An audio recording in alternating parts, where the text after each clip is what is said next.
సిర్డీ సాయిబాబా మహారాష్ట్రలోని సిర్డీ గ్రామంలో నివసించిన గొప్ప సంత్. ఆయన జననం, తల్లిదండ్రుల గురించి స్పష్టమైన సమాచారం లేదు. సుమారు 1850 ప్రాంతంలో యువకుడిగా సిర్డీకి వచ్చి అక్కడే జీవితమంతా గడిపారు. సిర్డీకి రావడం.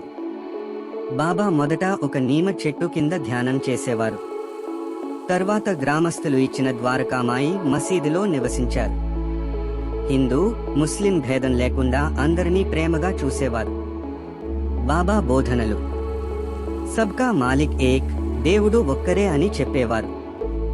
శ్రద్ధ, నమ్మకం మరియు సబూరి, సహనం ముఖ్యమని ఉపదేశించారు. పేదలకు సహాయం, నిజాయితీ జీవితం, దయ, కరుణలపై ఎక్కువగా దృష్టి పెట్టారు. అద్భుతాలు మరియు సేవ. బాబా అనేక అద్భుతాలు చేశారని భక్తులు నమ్ముతారు. రోగులకు ఆశీర్వాదం ఇచ్చి ఆరోగ్యం కలిగించారని చెబుతారు. భక్తుల కష్టాలను తొలగించి మార్గం చూపేవారు. అయితే ఆయన ఎప్పుడూ సాదాసీదా జీవితం గడిపి భిక్ష తీసుకుని అన్నం పంచేవారు. మహాసమాధి. అక్టోబర్ 1918-15 బాబా మహాసమాధి పొందారు. ప్రస్తుతం సిర్డీలోని సమాధి మందిరం ప్రపంచవ్యాప్తంగా కోట్లాది భక్తులను ఆకర్షిస్తోంది. ముగింపు.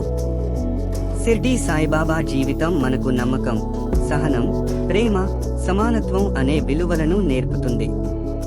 ఆయన సందేశం, మతభేదం లేకుండా అందరినీ ప్రేమించాలి, మంచి పనులు చేయాలి.